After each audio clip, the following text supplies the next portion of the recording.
A very good day, ladies and gentlemen. Thank you for taking the time to join us for the episode 5 of the Masterclass 2025 series. Today, we are pleased to present an insightful session for explaining the latest features in ServiceDesk Plus. I'm Kavya, a product specialist from the customer success team at Manage Engine ServiceDesk Plus. It is my pleasure to be your host for today's session.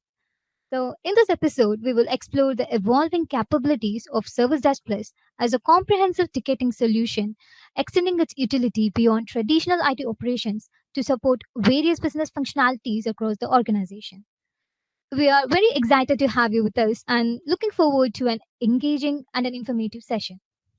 Before looking into the features of STP, let's take a look at the edition comparison. Service Desk Plus is available in three different editions, which is Standard, Professional, and Enterprise, each designed to meet different levels of IT service management needs. Here is a breakdown of what each edition offers. Standard. Now, this is perfect for teams looking to streamline basic IT support, which includes incident management, SLA management, knowledge base, email to ticket conversation, and a basic reporting with mobile app access. This is best suited for small teams that need a simple, efficient help desk solution. Professional. Now, this includes all the features with added visibility and control over IT assets in standard.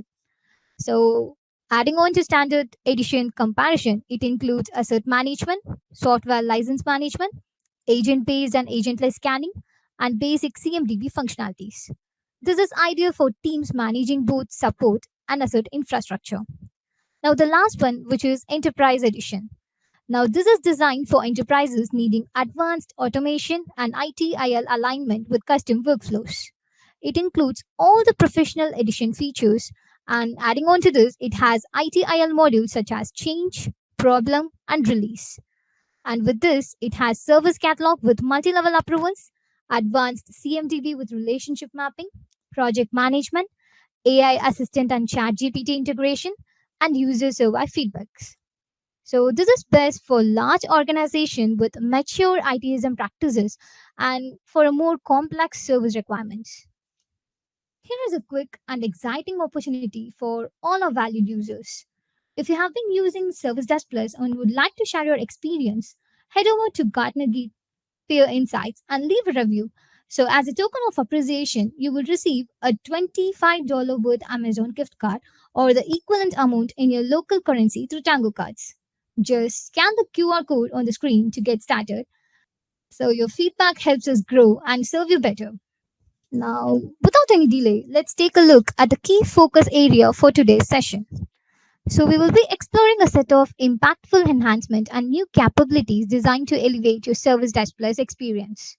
So, which includes enabling two-factor authentication for user login. Now, this is a crucial security upgrade that adds an extra layer of protection by requiring secondary verification during login.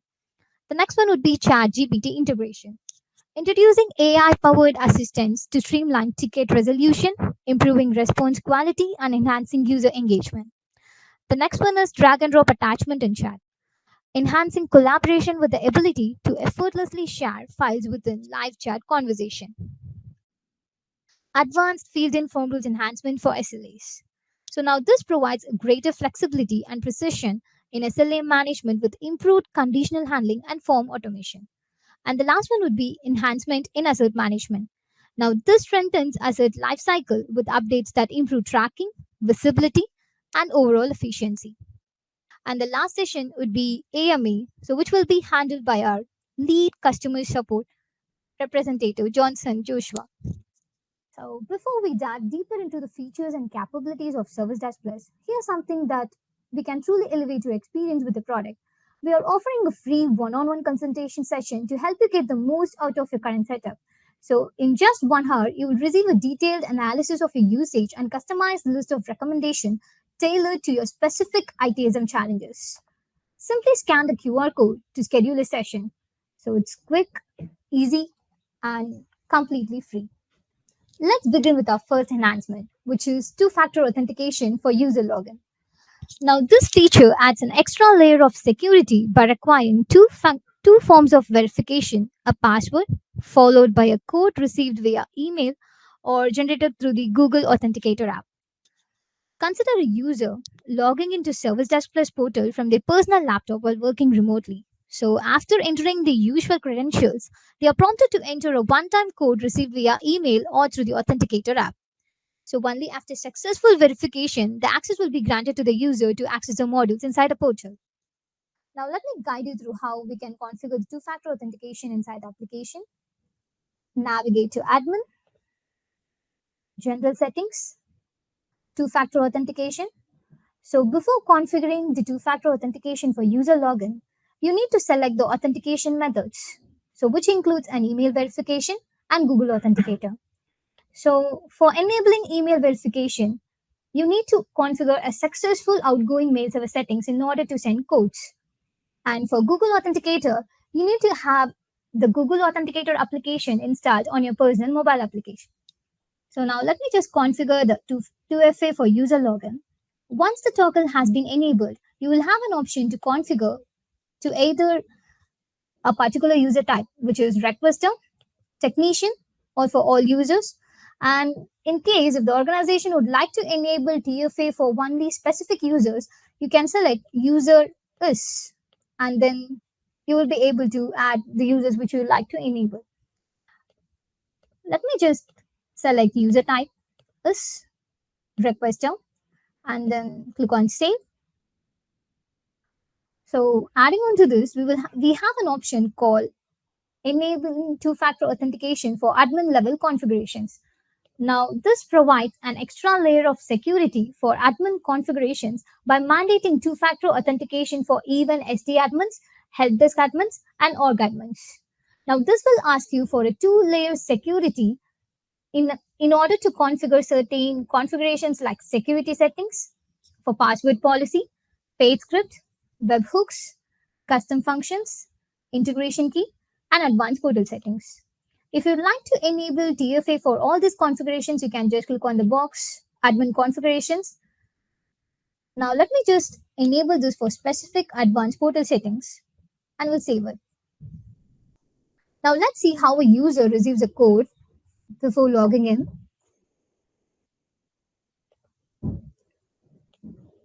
So after enabling the username and password, it will be redirected to a page to select an authentication method which has email verification and Google Authenticator. Now let me just select Google Authenticator and click on next. So once this has been selected, you will have a QR code to scan from your Google Authenticator app. So once the code has been scanned, you will be receiving an authentication code. So post which the code has been verified, the user will be able to access the portal and raise request. Now this ensures that even if login credentials are compromised, unauthorized users cannot access the system without the second level of authentication. Now let's see how admin level configurations can be made. Navigate to advanced portal settings. I will just try to disable the option allow dynamic users. So when I just click on save, like previously mentioned, I will be able to select two authentication, like one of the authentication mode, which can be either email verification or Google Authenticator. Now let's go with email verification. So after selecting this, I will be able to receive a code which is sent to my personal email address.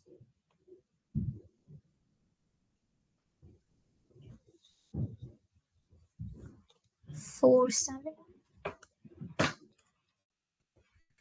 So after verifying the first level layer of security, it's asking me to enable the OTP.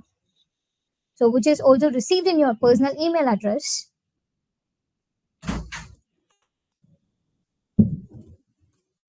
So after verifying both the verification code and the OTP, it allows you to save the configuration. Now this helps organization maintain secure access to internal data and also the tool. Now let's move on to our next topic, which is ChatGPT integration. Now this enhancement brings the power of AI into ServiceDesk Plus, allowing for smart conversational interactions that can assist both end users and technicians. Now, picture a technician working through a queue of tickets. So instead of manually writing responses or searching through documentation, we can use the AI integration to generate suggested replies and summarize the long ticket threads or even receive resolution recommendations based on the context of the issue. So similarly, user can also ask open-ended questions like how can I create a new ticket or steps for upgrading my test server, and will get a detailed natural language guidance all within a single portal interface. Now let's see the configuration steps for integrating ChatGPT, apps and add-ons, integrations. Since ChatGPT is not part of Manage Engine, it will be listed under third party. So click on settings. So after enabling the enable ChatGPT option, you will be able to fill the fields called organization name, org ID, and API key. Now these will be present in the open AI platform, which for which you need to generate a personal ID that can be provided from your organization. So after entering the organization name, org ID, and API key, so you will be able to view a list of features called approval prediction, reopen prediction, our ChatGPT in ZiaBot, reply assistant, request summarization, search solution in ZiaBot, and searching solution while creating request in ZiaBot. So post integrating ChatGPT with ServiceDesk Plus, these are the features which can be implemented in it. And also adding on to this, you will be able to view an option which is present in the right to implement this particular feature for either requester or for technician or for both. Now, let me just save the settings. So it has been updated. Now let's see how ChatGPT integration helps in request management.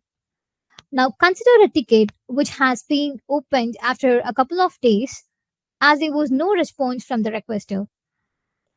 So as a technician, I need to follow up on the ticket and should send a general follow up email requesting an update on it. Correct. So let me just try to reply for this particular ticket. So post integration, you will have an option called reply assistant. Now let me ask the reply assistant to generate a content for follow up email.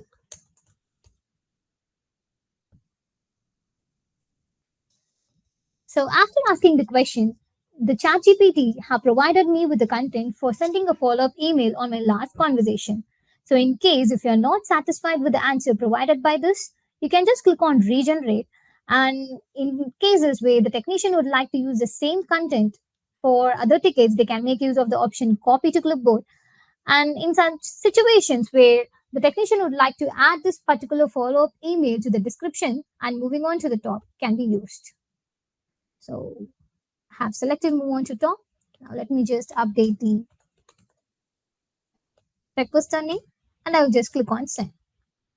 Now this helps technician to reduce his manual work and can save his work time as well, which helps him to work more effectively and efficiently.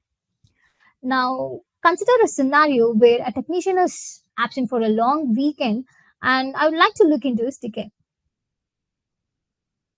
So while checking on ticket, I can see a lot of conversation have been made between the requester and the technician. So, which needs to be read one by one for every thread, right? So, in this scenario, instead of reading all the threads one by one, I can just click on the option called Show Summary, which will summarize the entire conversation that has been made in this particular ticket. Now, this helps me to know what exactly has been carried out in the entire thread conversation and reduces my time in reading the entire content and helps me in replying to the customer at a more efficient time. Now let's see how ChatGPT is integrated in a user login. Since it has been implemented in ZiaBot, you will have an option called Ask ChatGPT. So let me just ask a basic question. Kindly provide me with steps for upgrading my Windows server.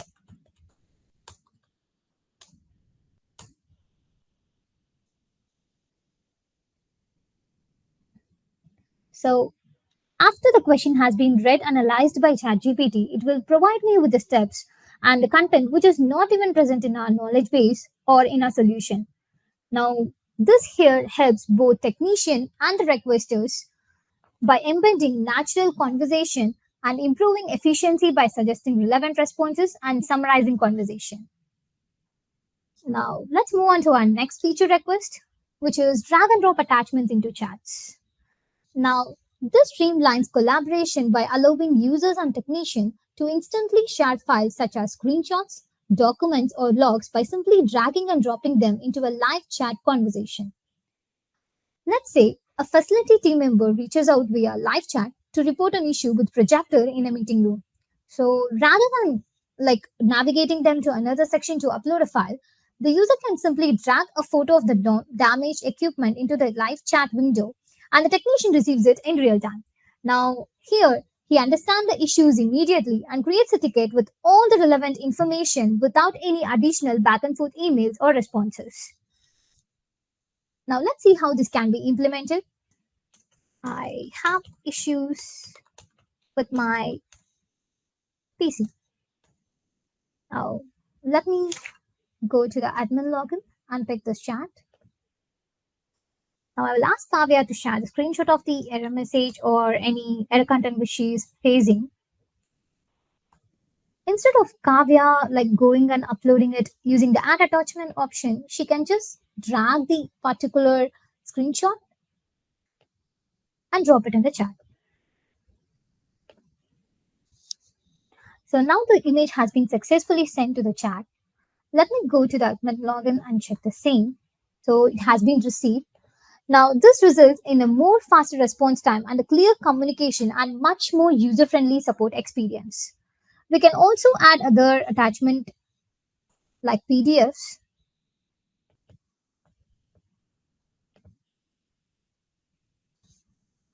So this will also be collected in here.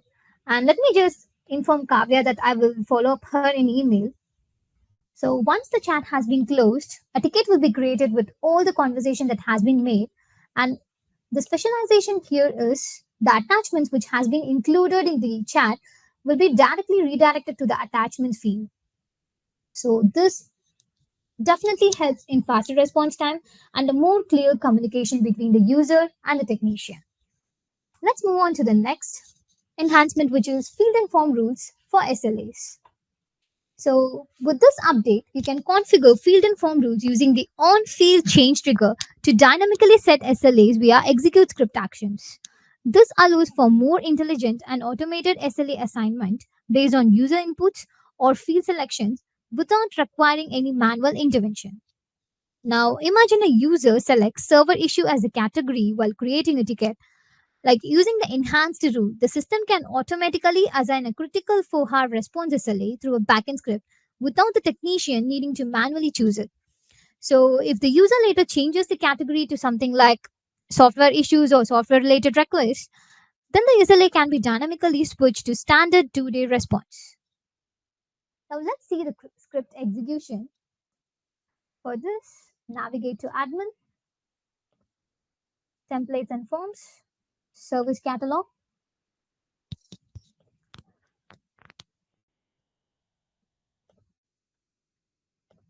Select any template and navigate to field and formulas tab.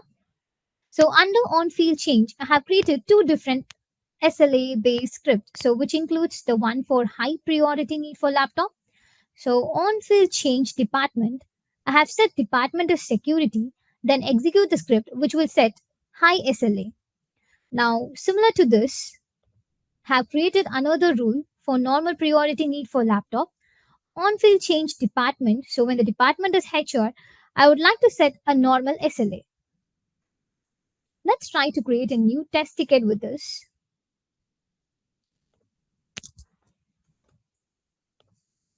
Now, Adam here from a security department is facing some issues with his laptop and would like to get a new laptop immediately as he would like to scan certain ID cards for the users inside an organization. Now, so once the department has been selected, as you can see, the HP high priority SLA have been directly assigned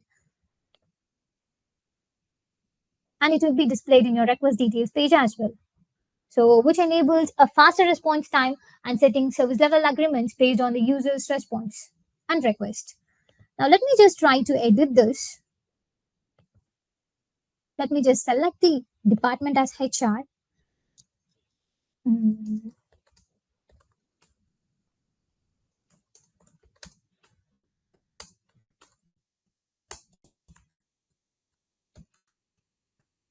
Okay. So once the department has been changed, the normal level SLA have been applied. So this will be also displayed in your request details page as well. This enhances the service reliability, especially in large scale environment with multiple departments and priority levels. So when introducing the feature enhancement of FAFR for SLA automation, it is natural to wonder how it differs from business rule based SLA automation since both allows conditions to be set for assigning SLAs. So let me clear that up for you. Yes, both FAFR and business rule can assign SLAs based on defined conditions. But however, FAFR offers a distinct advantage. So it allows you to apply the SLA action based on user type, specifically whether the action should be applied for only to requesters, technicians, or for both. So I have explained this in my previous module. Let me just iterate it again.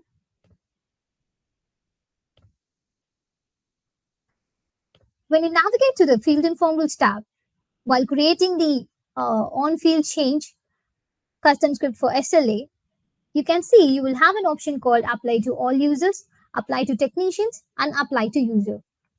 Now this stands out and distincts it from business rules. So this can help in real world scenarios where an organization often prefer that only technicians are allowed to set or influence the priority of SLA, and this can ensure that these are automatically set when a technician is analyzing the ticket without requiring any manual intervention. And this helps streamlining operations and enforce consistent service delivering policies. Let's move on to our last enhancement, which is assert list view that displayed IT assets agent status. Now, a significant improvement introduced in asset management is the addition of agent status column in the asset list view. Now, this new column provides at a glance visibility into a real-time status of endpoint central agent on each mission, such as whether the agent is live, inactive, uninstalled, or not reachable. Now, let's say an IT team is preparing for a monthly patch deployment across 500 workstations. So before scheduling the entire rollout, a technician opens the asset list view and quickly filters the system where the agent status is marked as live or not installed or the agent is not even present. So now this helps them proactively identify missions that won't receive the patches and take corrective actions such as reinstalling the agent or contacting the user to ensure that the device is online. Let's see how the agent status is displayed in the ServiceDesk Plus. So for this, navigate to admin. Navigate to Assets tab. So as I mentioned, we have included a column called agent status, below which you will have an option to get and fetch the details of the agent live status for that particular workstation. Let's try to get the agent status of this particular machine. So this shows me that the agent is not even installed in that machine. Now let me show you a server where the agent is live. So post clicking on get, it shows me that the agent status is live here. Now by identifying and resolving these in advance, the team ensures a smooth and a successful deployment and avoids delays and maintains asset management all from a single consolidated view. Now this enhances the accuracy of asset data and ensures a better compliance during tasks like patch deployment or software audits, and significantly reduces troubleshooting time by enabling faster, informed decision making within a single consolidated view. And that's it for asset management. Here's a quick recap of the key enhancements we explored in today's session. Strengthening access control with the added layer of verification with help of 2FA, enabling intelligent and conversational support across the platform with ChatGPT integration, streamlining communication with seamless file sharing with the enhancement of drag and drop attachments, bringing dynamic control and automation to SLA driven workflow with the help of field informed rules, and delivering a real time visibility into agent connecting for a better asset oversight with agent status column. Now, Johnson Joshua, our product expert and lead from customer success team, will answer your questions. Hi, Kavya, thanks for the productive session. So I'm Johnson. I'm the customer success team lead. All right. Thanks a lot, Kavya, for the amazing feature showcase. Now, Johnson Joshua will answer all the questions that you've been asking us. So, Johnson, first we have a question from Willem. So, they're asking: is there a knowledge base article to show how one can write the script to set the SLA? So they were unable to see the presentation. So, do we have pre-configured scripts somewhere available as a resource? Yes, so what we can do is the pre-configured scripts are actually available within the application itself. So in the application, for each and every module, we have a script action which is populated when they click on the execute script option.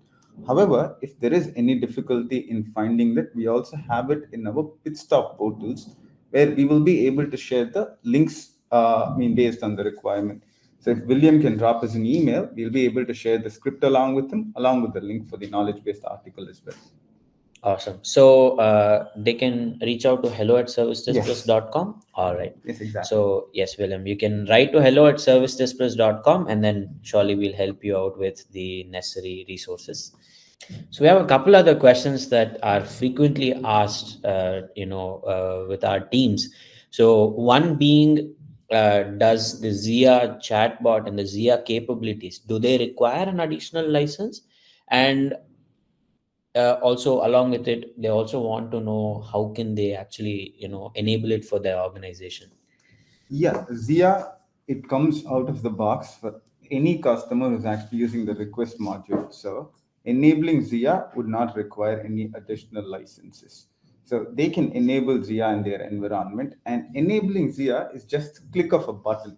Okay. So they go into the admin integration section, and they have the Zia options. All the Zia supported operations are listed over there. So based on the customer's requirement, they would be able to enable and disable the options. For example, I'll give you an interesting use case.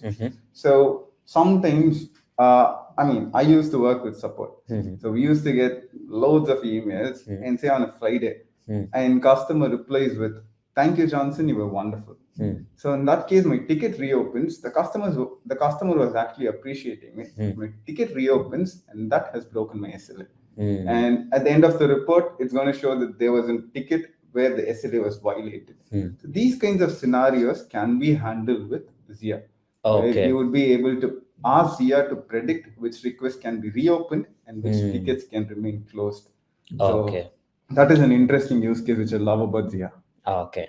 So I think, in case any one of you has such an experience, I think you can always write to us, and, you'll be able to figure out how to do something like that. So we all know that, all of us want different AI features along with Zia in ServiceDesk Plus. So, Johnson, would you be able to let me know what would be some of the major AI features that we have planned for the rest of the year? What can we expect in the ServiceDesk Plus product? Saket, as you know, AI is the new trend, and every major organization is actually focused on improving AI. However, when you build tools for an ITSM tool like Service Desk Plus, you need to have a clearly defined problem statement which AI is going to solve. So, our problem statement for this year is we are going to reduce manual work for end users and technicians. Okay. We are going to have the agent which is going to enhance decision making and provide you with real time suggestions. Okay. This in turn will pave the way for a smarter and more responsive IT support team. Oh, okay. So this is our problem statement. And now the question is, how are we going to handle it? This is going to be done with the help of a conversational bot experience. Okay. So you have your LLMs integrated with ServiceDesk Plus. So now the user is going to have a conversation with the bot which is available inside ServiceDesk Plus. So I'll give you a use case where I'll say today it is 30 degree. I have a trip which is planned by my by my planning team, and I want to cancel the request because it is very hot. So now my LLM or the chatbot is going to understand this. We are going to get your name, and if you already have a request, the request would be cancelled and the notifications would be sent directly from the Service Desk Plus itself. Oh, that's amazing. So along with it, we are going to have agent workflows. These agent workflows can take care of your routine tasks. They are going to be smart automations where we are going to have AI enhanced workflows. And we are also going to have an integrated knowledge response system, which is based off RAG. So now this is done with the help of a protocol called Model Context Protocol. So you have your documentations on one server. So I as a customer, I'm going to ask something like, my Dell headphones are not working. In that case, this bot would be able to connect to your server. It is going to read through the Dell documentation and provide you with a solution accordingly. Oh, okay. And we are also going to refine the UI so it becomes easier for the users to use the experience. Okay. And being an on-premise system, they might have privacy issues. Yes. So we are exploring options with other LLMs because right now we are using OpenAI's ChatGPT. We are exploring other LLM options, and we are also going to have a more localized LLM option where we are going to import only the libraries. The data stays in your system and it is processed accordingly. So this is to ensure that there is data privacy and the information is secure within the organization itself. Yes, exactly. That's amazing. That's amazing. So we have a couple more questions over here. So Ninan has asked that they're facing some issues with their asset module where the asset data is getting changed automatically, but they're unable to get a proper support on this. So they want to know how can they go about this? Yes, Ninan. So as I told, I am the customer success manager for ServiceDesk Plus. So at the end of the session today, we will have my email posted on the chat. You can directly drop me an email with the ticket number, and I will ensure that my team and my technicians reach out to you to provide support on the ticket which is actually pending, so that this would get resolved. Awesome. So Nenan also is asking if they can have the Zia chatbot icon on their desktop as well. So right now it is not possible to have in your agent tray icon. However, we have the option to embed Zia in your intranet website pages. So we have the option we have an embed link which can be posted in your intranet pages through which your users, for example, in many organizations, as soon as they open the browser, they're going to get the intranet page. So you have your Zia over there. So the user is authenticated through SAML or other authentication mechanisms. And your Zia acts as a platform through which all the requests in your organizations are handled. Okay. So, as you probably know, the old way of going through the self-service portal to create a request, that is actually slowly fading away. Yeah. So now the users are looking for a more conversational experience. Yeah. So that is where the Zia bot comes into pictures. And we are working on major enhancements this year to ensure that Zia does everything for you. Awesome. So I think we're all looking forward to all these enhancements that we can expect in the next 6 months of 2025.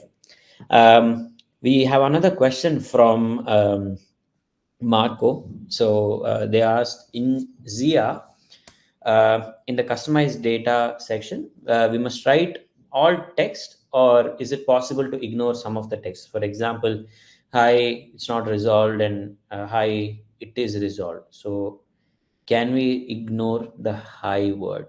Yeah, it can be ignored because so Zia, if it is not able to predict, then it is going to show that it is not able to predict, and it will be added under the list of the list of text which is available, the positive and the negative responses. Okay. The users can add multiple entries over there. So for this case, we can have something like not resolved and high not resolved as well. Okay. So both the text statements would be available in the negative responses. So Zia can predict both. Okay. So in case a user, let's say, uses either the word not resolved or says hi not resolved, both of them would be picked up, and the necessary actions would be performed. Awesome. So Ninan has another question. So we don't have much adaptability on the intranet, and the CIO is requesting a desktop icon instead. So Ninan, this was a wonderful suggestion. So this is something which we are actually working on. That is the reason I told this is actually a very good question. We have these kinds of use cases from many organizations. However, the challenge is when you have like a desktop icon, the user has to be authenticated, and sometimes in organizations, the systems could be. A particular machine would not be allocated to any user. It will belong to the entire organization. Yeah. In that case, this becomes a challenge. So we have a wonderful use case from Ninan over here. Yeah. We will take this back to a product management team. Yes. And we'll see what can be done about this. Awesome. Also, thanks Ninan for a great use case that you have brought up. We also have another question from Amit. They want to know how they can manage mobile devices from the asset management function in ServiceDesk Plus, and can they use a ServiceDesk Plus help desk as their IT asset manager, and do they need to integrate it with Endpoint Central? Because they want to capture all their endpoints, like their OS, their software. So basically, their software management is what I see that they want to also track and manage. Okay. So there are two parts to Amit's questions. So the first is to manage the endpoints, and the next is managing the mobile devices. For the endpoints, with the Service Desk Plus, we have an agent. The agent is an endpoint central agent. As you know, Manage Engine is a suite, Yes. and we are trying to unify. So the agent which is used is the endpoint central agent. So when you install Service Desk Plus, you would also have to install Endpoint Central. However, it does not mean you would have to purchase Endpoint Central. Okay. So based on your asset licenses, you get the capabilities with Endpoint Central as well. However, it is only for the inventory part. And Service Desk, with Service Desk, as Amit asked, you would be able to get all the details which he has requested, the OS details, the software, the softwares which are installed, the expiry, all the details you would be able to get inside Service Desk Plus. However, if you want to do more into endpoint management, then you have the Endpoint Central, and the required licenses for Endpoint Central can be purchased to perform the endpoint related operations like OS deployment. Okay. And other operations. And that is where the second part of the question comes into picture as well. How do I manage my mobile devices? So Endpoint Central also has an add-on, which is the MDM plugin. Yes. So with the MDM, with your Endpoint Central, you can enable the MDM functionalities as well. And your mobile devices can be managed using the Endpoint Central. And that information would be available for inventory management inside Service Desk Plus. Okay. So basically, we can also say that Service Desk Plus becomes the centralized, like a single place of truth for the entire IT infrastructure. Exactly. So this was, this is an interesting statement. So how I would go about this is Service Desk is a centralized hub through which you operate all your other Manage Engines software suites. For example, if you want to manage your networking devices, you have an App Manager. Yes. Then say your server goes down and you want the information to be created as a request inside Service Desk Plus, and you have site 24/7. Yes. That is integrated, and that creates an incident inside Service Desk. Yes. You want to install a new software in a user's machine, then using the request, you would be able to integrate with Endpoint Central, and that would install the software inside the user's machine. Yeah. Okay. Awesome. So if you have any further questions, kindly do add them in the questions panel, and I hope the answers that Johnson has been giving are helpful, and they are helping you solve these. um, there are a couple more questions that we have. So another frequently asked questions that we get is, can Service Desk Plus on premise and the Service Desk Plus cloud instance be linked in some way? Y- Yeah, so this is an interesting use case. So first, Mhm. I mean, some of the users might have a question. So why Hmm. would an organization have both Service Desk Plus on-premise Hmm. and Service Desk Plus cloud? Hmm. So some organizations, as you know, they get purchased, Hmm. and they might have a small legal team which is actually using the on-premise software, Hmm. and or a finance team which is using the on-premise software. The rest of the organization is using the Service Desk Plus cloud. Hmm. So these kinds of use cases are frequently asked by customers. Hmm. So in that case, what we suggest is we do not have like an out of box integration which is available. Mhm. However, as you are aware, service desk both the service desk softwares support REST API, Yes. and our documentations are readily available. So any user with an admin access, they can go look into our API documentation. Mhm. And we also have something called as custom triggers which are available. Yes. Using the custom triggers, we would be able to invoke script, and if the user is aware of script, they will be Mhm. able to perform script related operations. Okay. And also, we have Mhm. one more option. This is Mhm. an interesting option which was introduced earlier this year, which is called Okay. as Zoho Flow. Yes. So Yeah. with Zoho Flow, you will be able to integrate both the applications. You will be able to use connectors, and based on your connections, you will be able to perform operations in the on-premise version of Service Desk and the cloud version of Service Desk Plus. Okay. So these are the options which are Yeah. available. And in case the users have any doubts, they can of course reach out to our support team or to hello@servicedeskplus.com, and we can help out. So Pedro has a question. So they're asking regarding the agent stage status that we just saw today during the feature showcase. So they're asking if it's a new feature that is available in the 15100 version, and when will this be available? So and would it be available from, like, is it already been available since the 18th of June? Yes, Pedro. So this is a good question. So the 1500 is actually released. However, the PPMs are provided to customers on demand. So it is not readily available in our portal. So if someone wants to install the 1500, they can reach out to hello@servicedeskplus.com.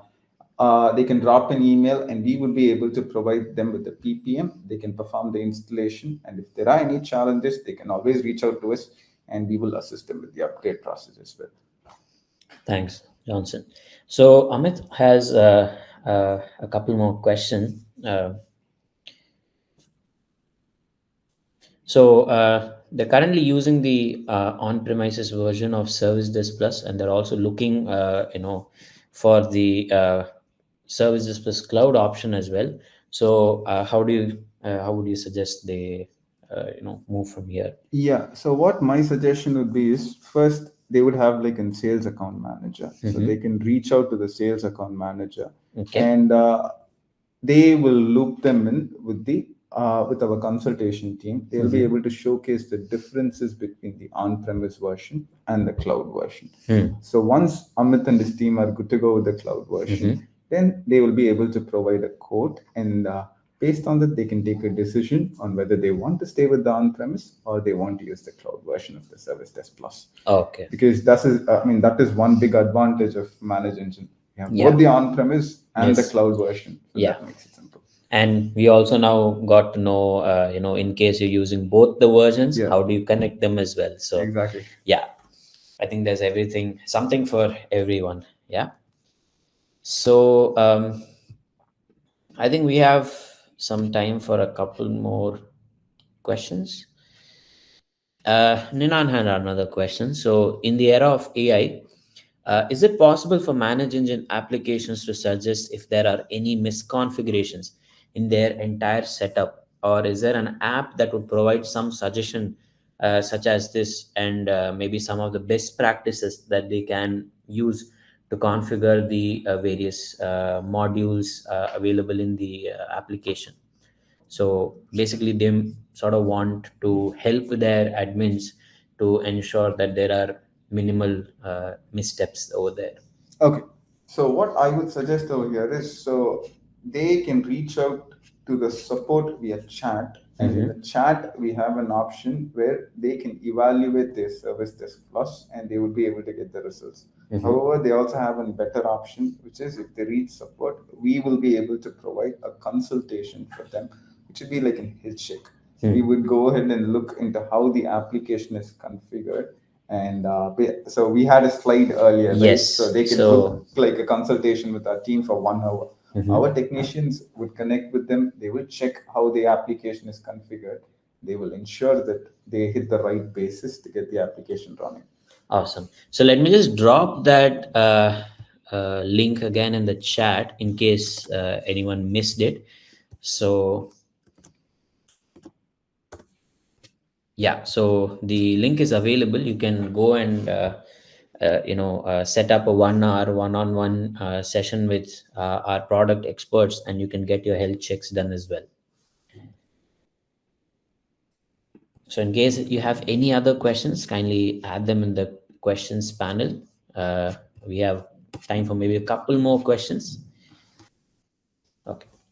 So another question that we get quite often is that there's a requirement to create a service request with more than 5 levels of approvals, and as we know that currently it is possible to achieve that through the business rules, and but it's only limited to the 5 levels of approval. So if they want to have more than 5, they would want to know how they can proceed with something like this. Okay, this is an interesting question because in each and every level of approval, you would be able to add multiple approvers. So it is 5 levels of approvals, but in one level you can have like 3 approvers.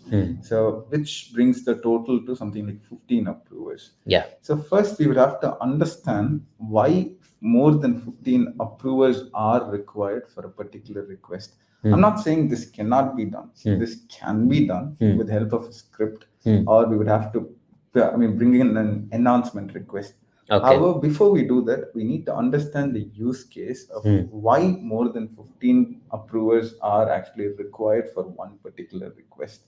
So Okay. in these kinds of scenarios, what we would suggest is you can reach out to us. You can reach out to our support. Yeah. And we are looking forward to get more use cases like this. Yeah. So we would need to understand the customer's environment and why this is actually required. Because how Service Desk was built is it was built on the basis of customer suggestions. Yes. So we would be more than happy to get the suggestion from the customer, and we would be able to build the tool accordingly. And we would be able to provide options that actually we would be able to provide suggestions and options to fulfill the requirement. Okay. So they can always write to support@servicedeskplus.com or to hello@servicedeskplus.com. Exactly. And our team will get back to you.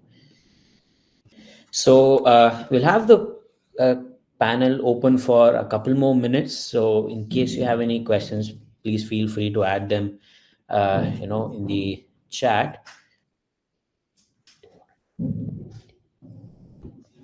Yeah, so in the meantime, I'll drop in my email address in the chat. And Ninan, you can reach out to us and we'll be able to assist you with your support tickets. And also, if any one of you in the session have any questions on any one of your support tickets, you can reach out and you can drop an email to me, and we will look into the tickets and we will ensure that they're solved. All right.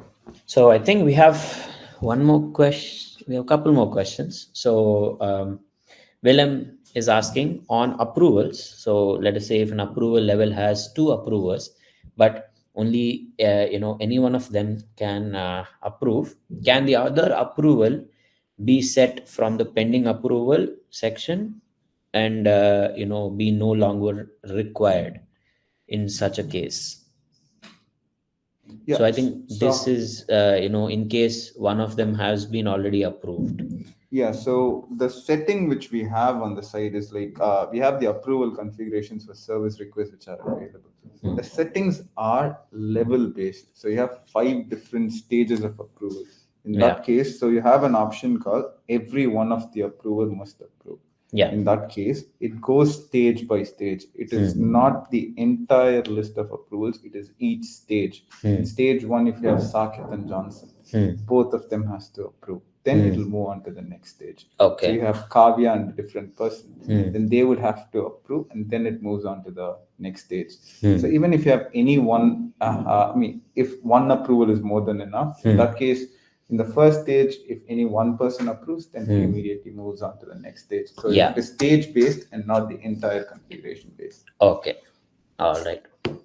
Welcome to the Ask Me Anything segment of this masterclass episode. I'm Siddharth and I'll be your host. And with me here today is Philip Aruldas, who's our regional manager for customer success and product support. And he'll be answering all of the questions that you are asking today in live. So, welcome, Philip. And let me just read up the first question that we have from Ferenc Varga. So, it's about what level of ChatGPT subscription we would need to integrate Service Desk Plus with OpenAI ChatGPT. Hey Siddharth, thank you for the introduction. It's a pleasure to be here.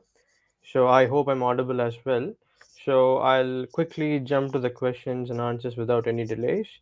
And so the level of subscription for ChatGPT is the ChatGPT Plus, which requires you to buy credits rather than different modes of ChatGPT. So you're literally buying credits for the usage of ChatGPT API.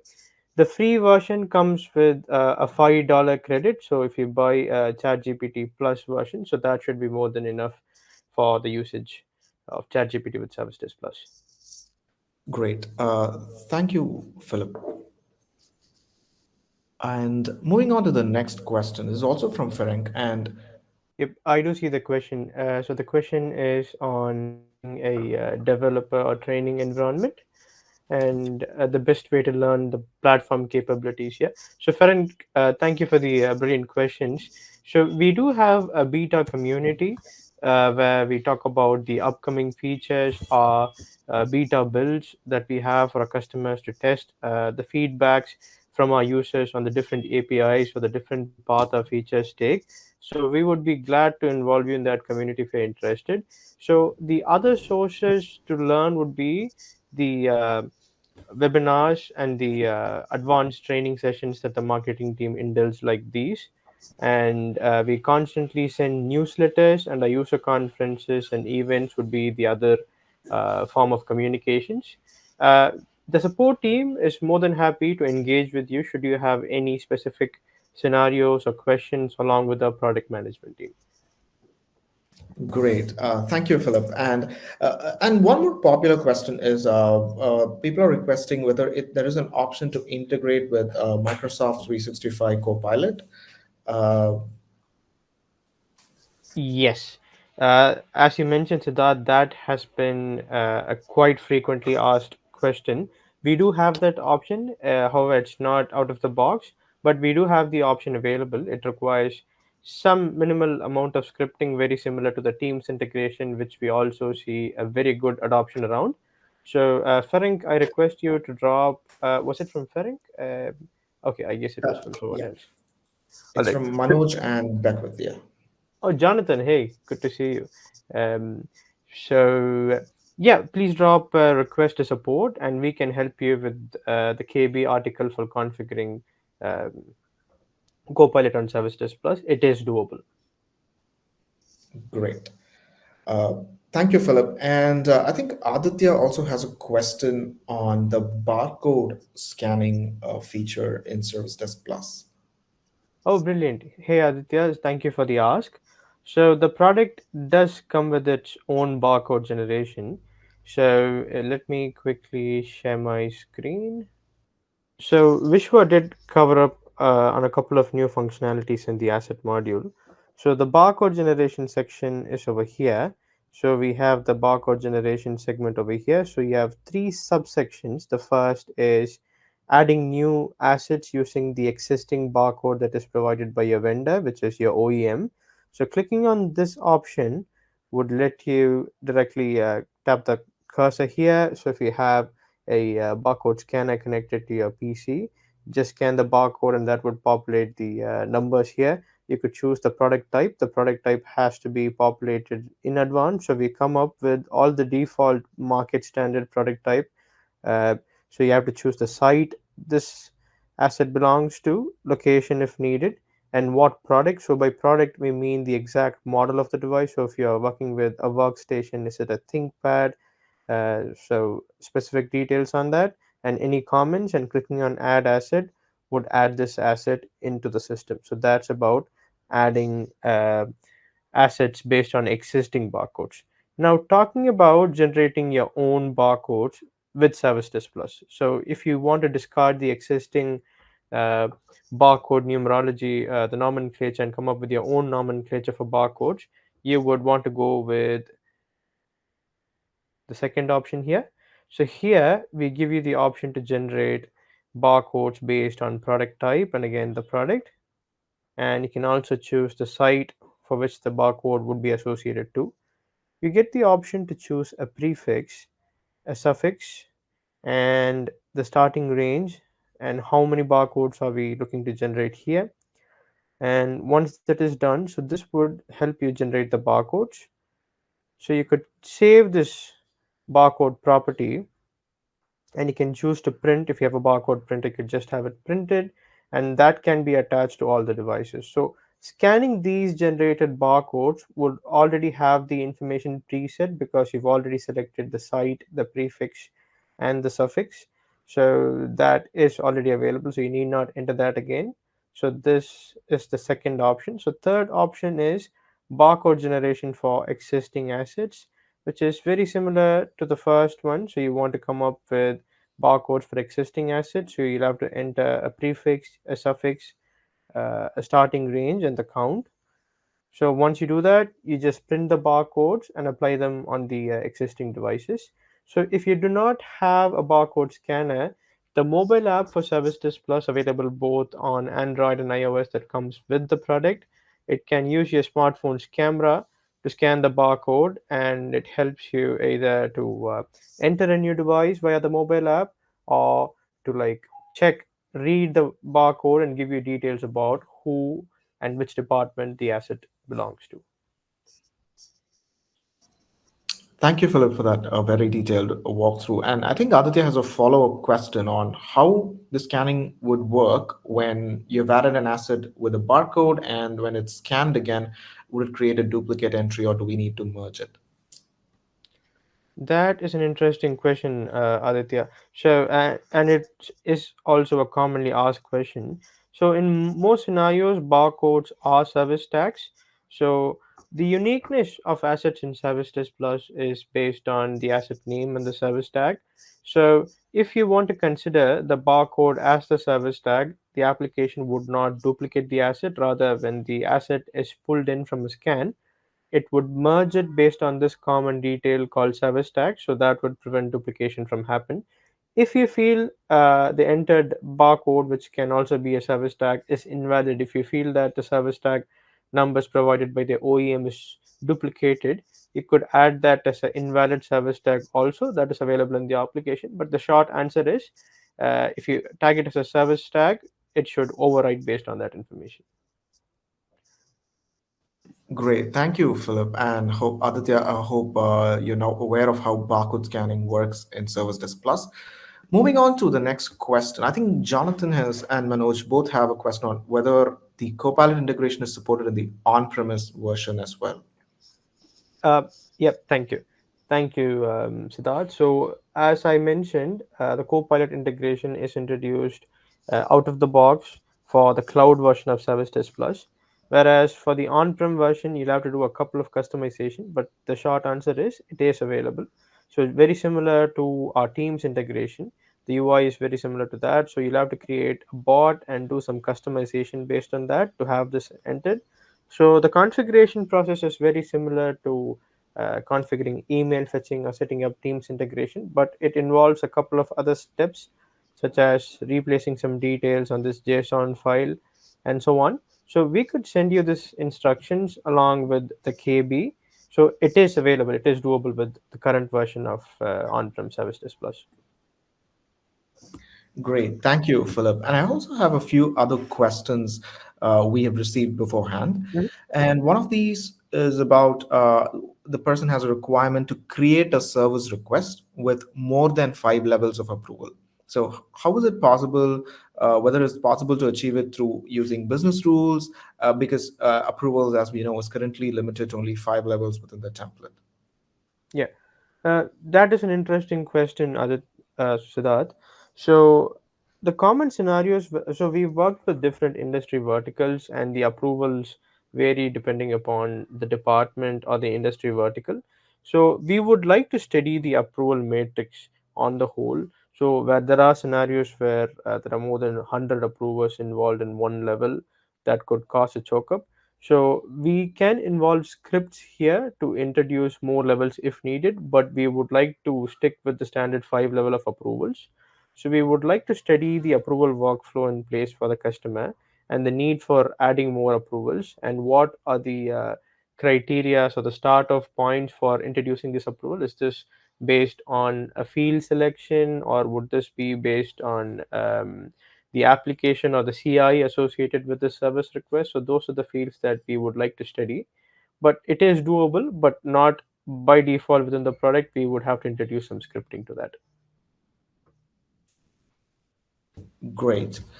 Thank you, Philip. And moving on to the next question. Is it possible for approvers to be individually assigned or notified in the life cycle depending on the status within service requests? I'm sorry, could you come again, please? Yeah. Your voice broke Is up. it possible for approvers to be individually assigned or notified in the life cycle depending on the status of service requests? Yes, it is doable. Yes, so we have transitions available in the request lifecycle. So it is totally doable to introduce such transitions and have approvers in different stages. And we also have notification options for these approvers. And we've introduced new automation options on different levels, such as business rules for notes, business rules for approvals, and all this content. So it is by default, the application by default comes with notifications for approvals, options to send out follow-ups for approvals. So this is totally doable.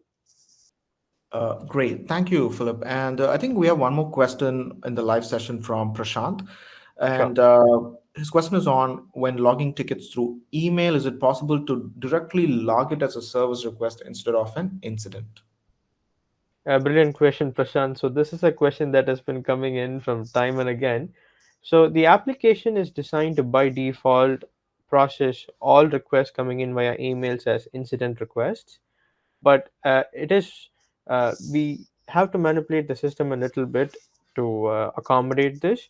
So you can make use of incident business rules to set a criteria. The criteria could be anything that could identify emails from a certain sender or a specific subject, and convert the template. So by default all incoming emails are set with the incident template default request. You could change the template from default request to a service request template of your choosing. But what we've seen from industry standard experts is service requests are mainly preferred to be created via the portal or the mobile app, because it would it would require the user's input on what type of service he needs. Maybe we've introduced some enhancements with Zia, especially in the recent version called Zia Parser. What it allows is it allows Zia to read the content inside the email and update the properties of the email um, on the ticket, that is the request details. So if you're interested in that, so the business rule could help you change the template from incident to service request. So that's the only way to do that. Thank you, Philip. And I think Michael has a question on scanning external printed barcode labels. I think we walked through it once. Maybe you could help Michael with this question as well. Sure. Hey, Michael, welcome to the session and thank you for your question. So it is, you go back to the asset module, and here under the barcode section you have barcode generation. So this would be the first option here. So when you click on it, it gives you the option to scan your asset barcode, and you just keep your mouse cursor here, connect your barcode scanner to your PC. So when you scan the barcode, it just converts the barcode content to numbers here. So after that, you choose the associated product type and location it belongs to, that is the site. And if you have a sub location, you can enter that. Product is the model of the workstation. So this was the option that I recommended. So there was a question from another gentleman where there was a question on duplication. So if this is checked, the possibility of duplication is nil. And if you click on add assets, that's it. So that adds the barcode to the system. I would also like to showcase the mobile app. Let me quickly see if I can connect my phone to the computer. One moment, guys. All right. I might have to stop sharing and reshare my screen. Is my screen visible? Is my phone visible, Siddharth? Not yet, Philip. We are able to see the Service Desk Plus on-premises screen. All right, brilliant. Let me quickly stop sharing and share the screen again. 1 minute. Is my phone visible now? Yes, yes, Philip, it is visible. Brilliant. So this is the mobile app for ServiceDesk Plus. It has been enhanced to not just support the request modules. Now we have support for announcements over here. You can look at pending approvals, change approvals. So this would be a very good option for C-level folks at your organization or approvers who uh, don't log into the system for a long time and would just like to make approvals on the run. So this would be a great option. So you have your request list view here. The same option for your request filters is supported. We give segregation for incident and service requests here as well. So the option that I wanted to show you was this. So if you do not have a barcode scanner, you could make use of this to click on add assets, and that would scan the device. We support scanning of barcodes, QR codes, and RFID. So once that is done, that would scan the barcode into the system. So I Great. hope that Thank you helps. for the demo, Philip. So I just have a few more questions, and I think we have one query from Kashish Goel about his ticket. Kashish, this is the AMA segment for the on-premises version of Service Desk Plus. But what I'm going to do is I will interface with our Service Desk Plus Cloud customer success and support team, and we'll get back with an update on your ticket. Thank you. And Philip, I think we had one more question we received beforehand, and this is something that all of us keep asking. What are some of the major AI features that we can expect in Service Desk Plus this year? Brilliant. So AI has been the hype throughout, I think, for the past year and a half. So let me give you a quick gist on what Manage Engine is working on. So I hope the folks who have attended the recent Manage Engine workshops or user conferences are pretty much aware of where the AI train is going towards. So our trump card in the AI trend is Zia. So as Vishwa already demonstrated brilliantly, he showcased how ChatGPT works, the ChatGPT integration works with Service Desk Plus, and how it's incorporated within Zia, how it can act as a fail-safe for Zia. So what is next for Zia? We know that ChatGPT is pretty good. So what about folks who don't want to use ChatGPT? So the enhancements. So I did mention about the Zia parser, which reads the content on the email and tries to transcribe it or update the request properties based on the content inside the email. So other updates include conversational Zia operating as a conversational bot, where Zia has NLP, natural language processing. It tries to have a normal conversation with the requester and tries to give him suggestions based out of KBs. And it has our RAG and MCP capabilities. So to give you more detailed and specific answers uh, based on content that is fed by Service Desk Plus team internally.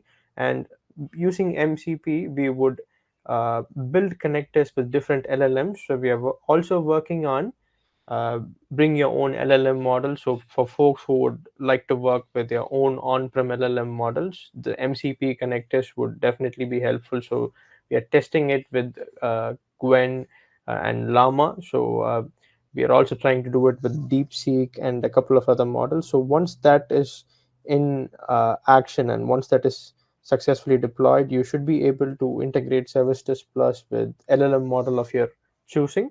So that is also in testing. So we are working around factors like data integrity, data security, how the MCP connector that we build would function seamlessly with the different connectors for different LLMs.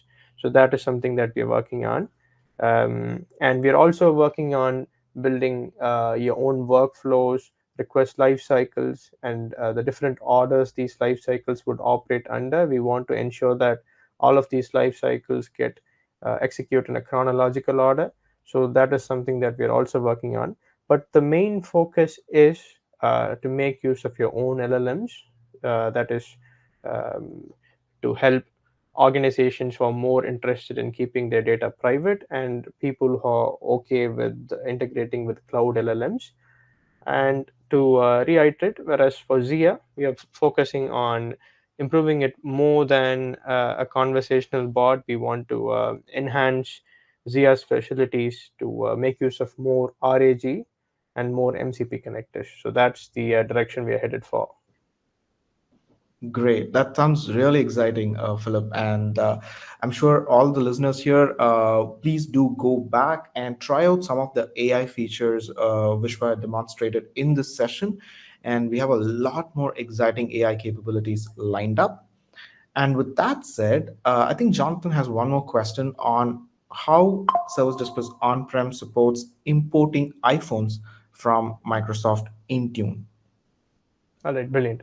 So, Jonathan, so with Endpoint Central, we have an option to choose if you want to import mobile devices into the Service Desk Plus solution, but it would not support on-demand scanning for mobile devices or tablets. So the same applies for Intune as well. So we try to fetch the data from Intunes just with specific to the workstation or server table. I don't think we've tapped the sorry I don't think we have tapped the mobile devices table. So we could check the feasibility of tapping other tables as well, which is mobile devices or tablets or any other asset types. And we can make modifications to the existing connector to fetch this data. I request you to raise a ticket with support, Jonathan, and we could check the feasibility of importing this data, that is the mobile devices or any other additional asset information that you'd like to pull across from Intunes.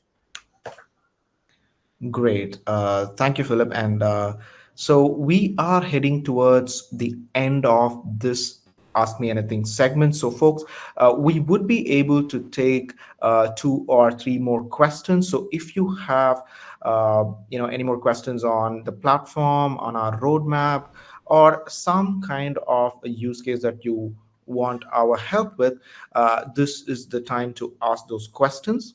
So, I'll just give you a couple of minutes. Right. Hi, Keshav. So thank you for your question. How is this different than Service Desk Plus On Demand, which we're using?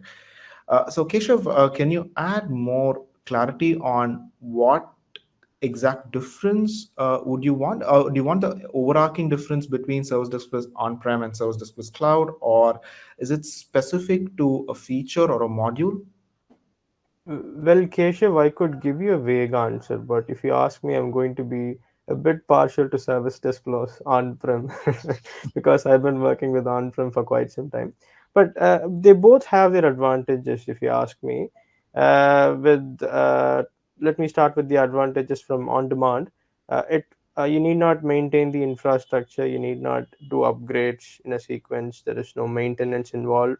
The troubleshooting is way faster, so you need not send logs or you need not spend or take down times to apply patches or do upgrades.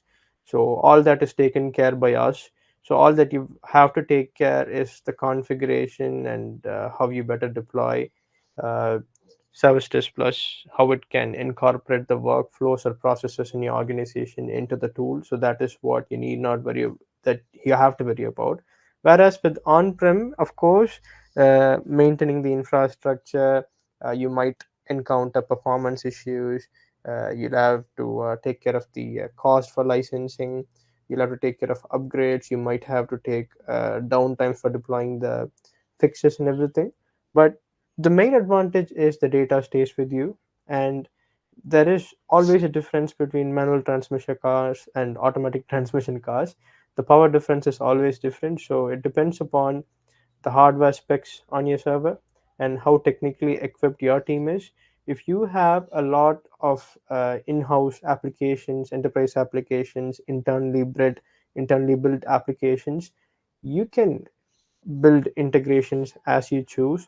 You can have them talk with each other, do customizations as you want. Of course, some customizations, if they are built based on the UI, could break, but you can always rebuild them. Whereas on the customization front, that is customization that could be done by you and your team internally, may be restricted on the cloud side. And the release cycle is obviously faster on cloud because it's our test bed. We have full information of what is what and what are the repercussions. Whereas with on-prem, there might be a delay with features, and we don't want users to consistently spend time on upgrades. So we've made some modifications to the release cycle so that we make feature releases once in a quarter. We do all our feature releases in one go, but not for business critical security fixes or product bugs. We keep releasing them then and there. So I think those would be the major differences if you ask me. Whereas, okay, Keshev's recent message says about subscription, that would be something you might have to take it up with sales. I know that the licensing model, the purchase model for the licenses is different for on demand or on prem, but that would be a discussion best taken up with sales. So let me go with the first question. Yes. So the first question is, can ServiceDesk Plus use Ops Genie to alert the team manager of long-running tickets or unassigned tickets? What is the best way to associate a department head approver to a direct report for approval levels in a template? So this question is from Angela. We know Angela. She's from WNNs. She's a good long-term customer. Hi, Angela. So Opsgenie, I guess it's an Atlassian platform tool. We can integrate it if the Opsgenie tool is also having an API capability into ServiceDesk. But I don't think we need the Opsgenie integration for this particular requirement. So you want to alert the team manager for long-running tickets or unassigned tickets, which can directly be done in ServiceDesk Plus using our request timer actions. We have request timer actions. It's a feature where you can send some notifications, do some actions based on the timing in the request. It can either be a delay or in advance. If you need more, more explanation into the feature, we can probably engage in a call with you, Angela, for that. And what is the best way to associate a department head approver to a direct report for approval levels in a template? So you can do this directly from the workflow tab of service request. We have multiple levels of approvals, and you can directly add the department head variable into the template. That should do it. All right, thank you so much, Arun. That's an interesting question. All right, on to the next one. Can the ChatGPT summary also analyze pictures, screenshots that are in the request, or only the text? Hi, Nicholas. Thanks for asking this. Right now, the summary is only for the text. The Chat GPT summary doesn't include pictures or screenshots. It just refers to the text for now. But that's a good point.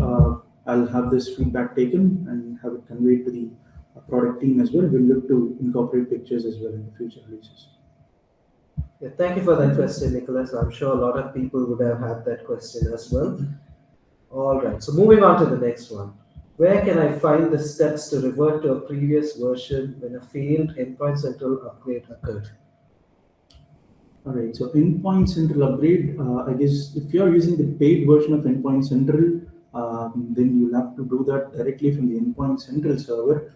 And if the upgrade actually failed, you won't be able to start the application. So you don't see that inside the application.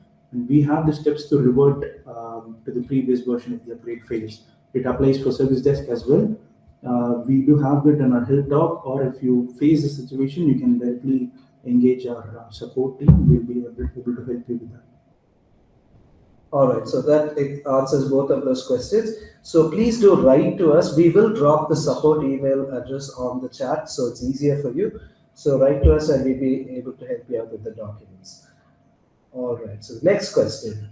What agent would be used for the asset module on Service Desk? So it's the desktop central, the endpoint central agent that is currently being used both in ServiceDesk Plus and the cloud version of it. It is an advanced agent which is introduced recently into ServiceDesk Plus. It's not the AE agent which we had before. The endpoint central agent comes with a lot of other features which we didn't have before with the AE agent. So it is the EC agent, endpoint central agent that is in use right now. All right. So next question is, can we test ChatGPT with small user groups? I assume it might be like a sandbox feature they're talking about. Yes, I mean not in the production build that you have. Maybe you can, if you want to try ChatGPT before making it live in your environment, you can probably spin a test server, do all your testings in the test server with the small user groups that you would like, and then once you are comfortable with the ChatGPT integration and how it's being used, you can then turn it live in your production server.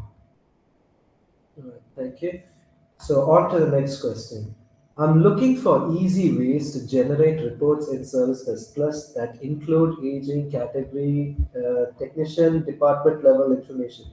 I think it's that. I'm not sure what they meant by. Is that aging or agent? So yeah. No, he means the ticket agent. That's Okay. fine. Thanks for this, John. John, we do have a lot of frequently asked reports, which is currently embedded into the application now as default ones. If you're not able to find the correct report that you want, you can probably reach out our support. We will be able to help you in getting the right report that you want. All right, perfect. Next, we have another question. Can we go over the SLA and the scripting part again? Where do we apply the script? Is it in the global config or what? So by script, do you mean the one that we saw earlier in the session? Yes. Thanks, Junior, for this. Probably we'll do this at the end of the session. We'll go over the SLA part again for you as a quick briefing again. Please stay tuned for that.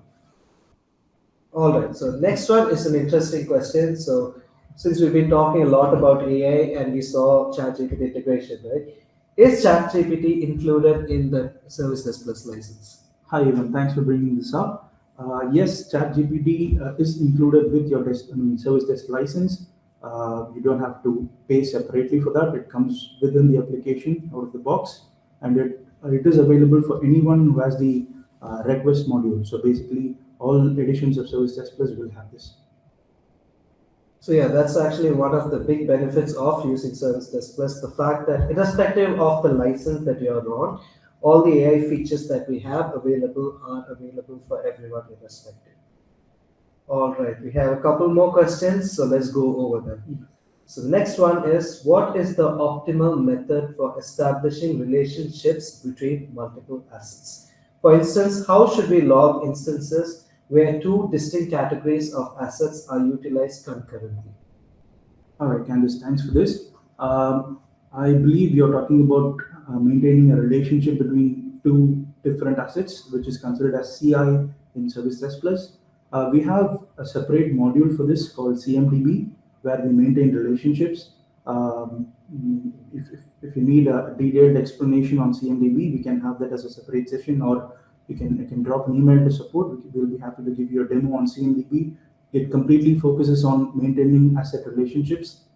We have different methods to create relationships as well, and there are different types of relationships which you can use for that. And we'll be happy to give you a detailed demonstration on that.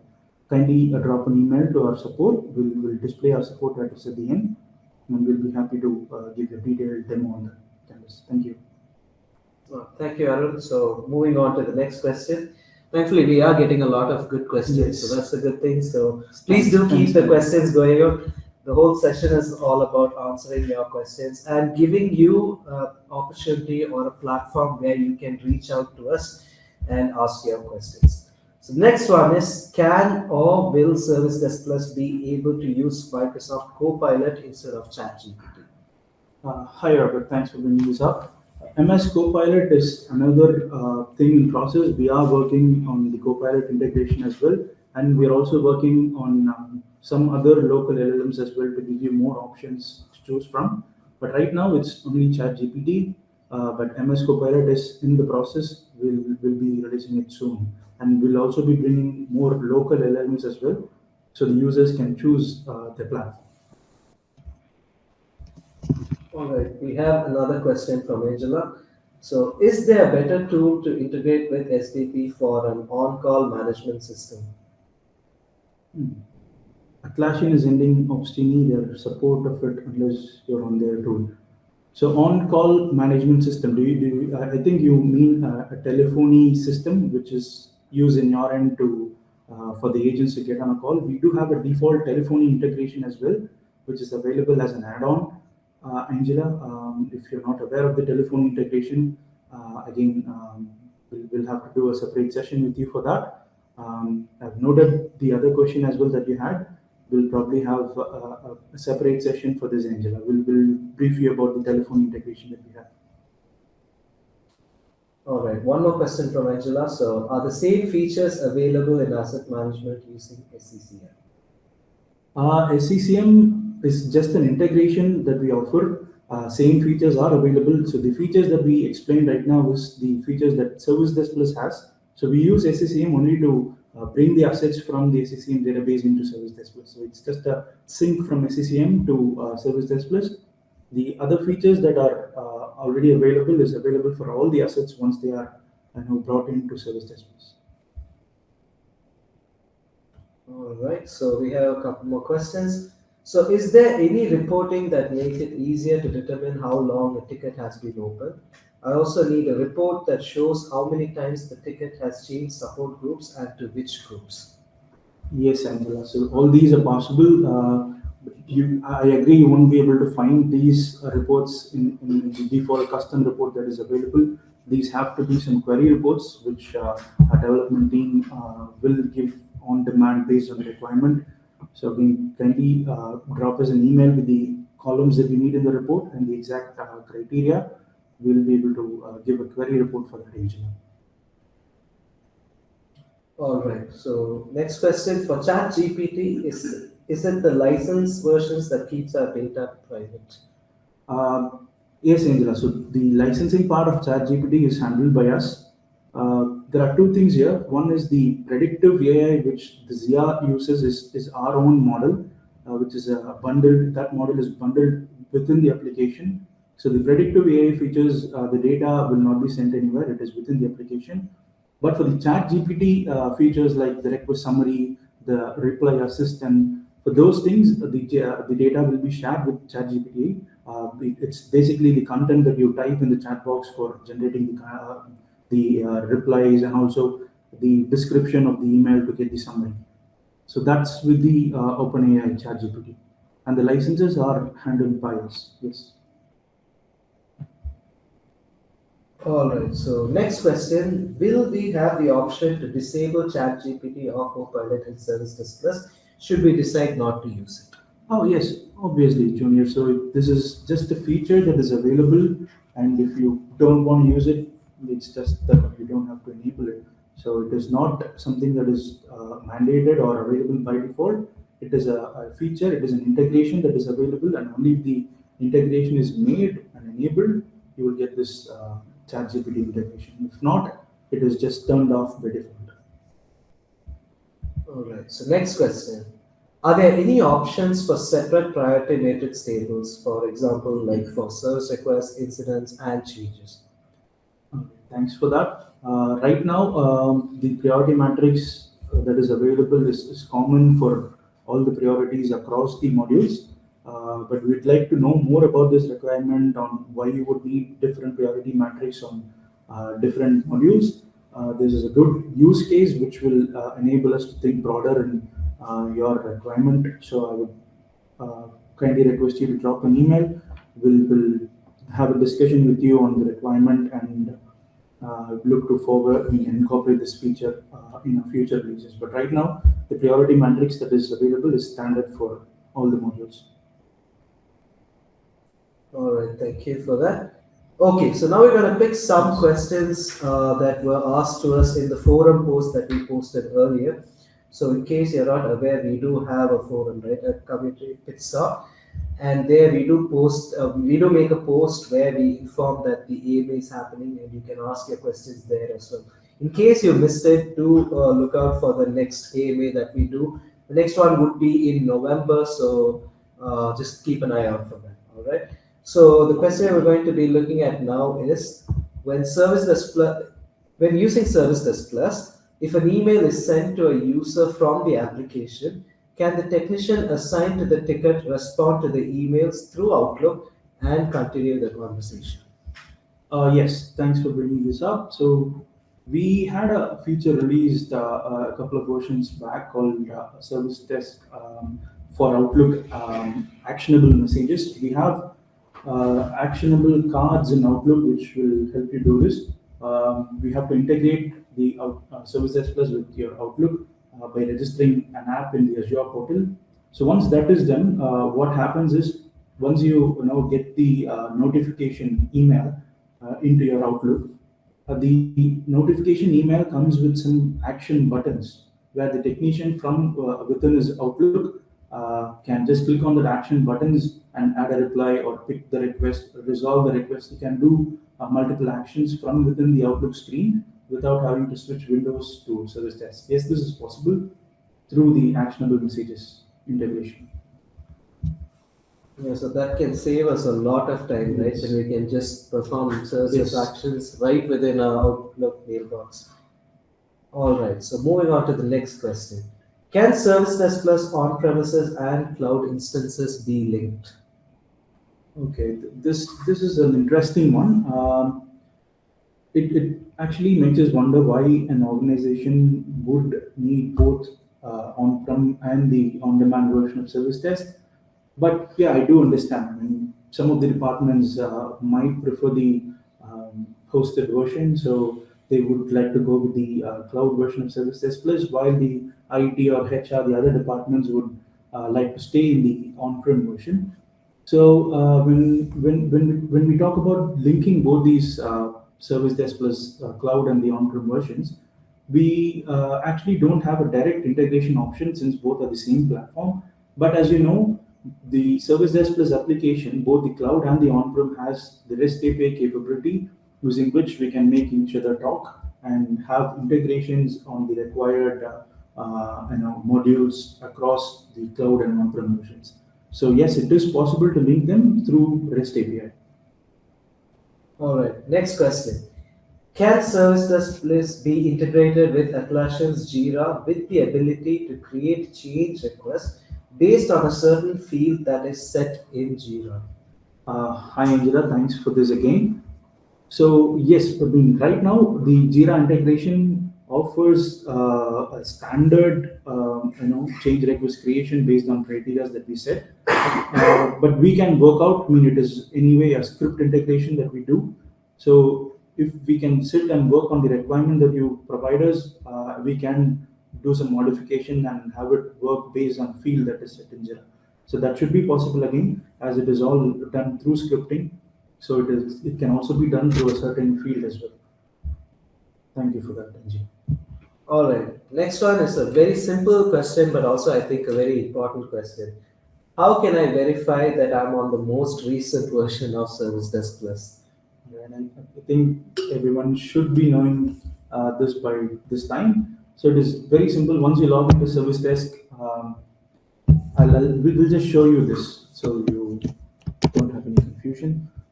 So once you log into Service Desk, next to your profile icon, there is a help icon. And once you go to help and about, you will see your version that you're on and also the latest version that's been released. You can also see your license details as well here. All right, yeah. So simple question, but really important. I mean, given how dangerous the world is getting, right, with the cybersecurity threats and all of that, It's always important and prudent that we are on the latest version just to make sure that we are staying updated as well. All right. So let's move on to the next question. We have a requirement to create a service request with more than 5 levels of approval. Is it possible to achieve that through business rules as it is currently limited to only 5 levels of approval? All right. So the current limitation of up to 5 levels is from within the application. So it is 5 levels. That doesn't mean it's only 5 approvers. We have multiple approvers that can be added in each level. And from the UI, from the application, right now it's limited to five. But we would like to, I mean, we can increase this, stretch this further as well through our dynamic scripting approvals. But we'll like to know more about the requirement. We'd like to analyze the use case to see why we would need a complex and a dynamic approval system. But it is still possible. So once you give your requirement, we can analyze it and we can provide you a scripting method using which you can have multiple approvals levels more than five as well. So our dynamic scripting model can support any complex approval workflows, but we just need to have a better understanding of your requirement before we provide the script. This also helps us to analyze the requirement and maybe in future bring it as a default option within service desk. All right, thank you for that answer. So, moving on to the next question.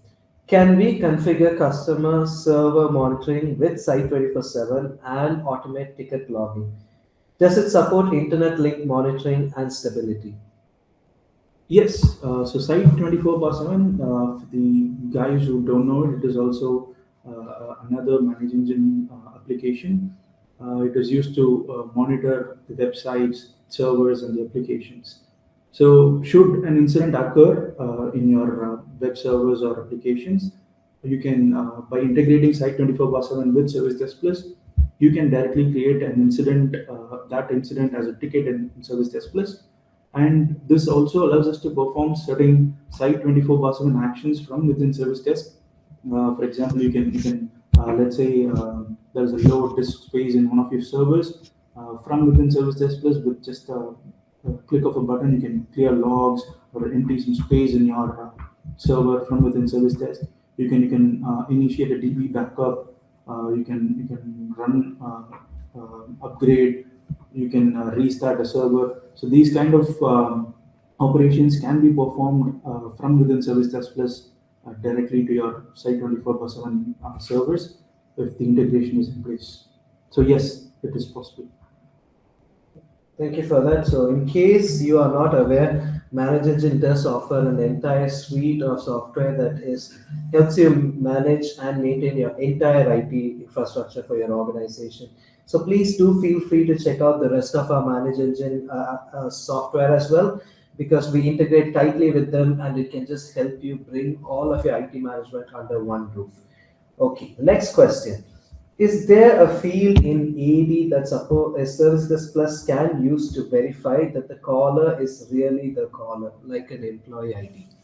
Angela, thanks for this. So I guess it's the employee ID field that you're talking about.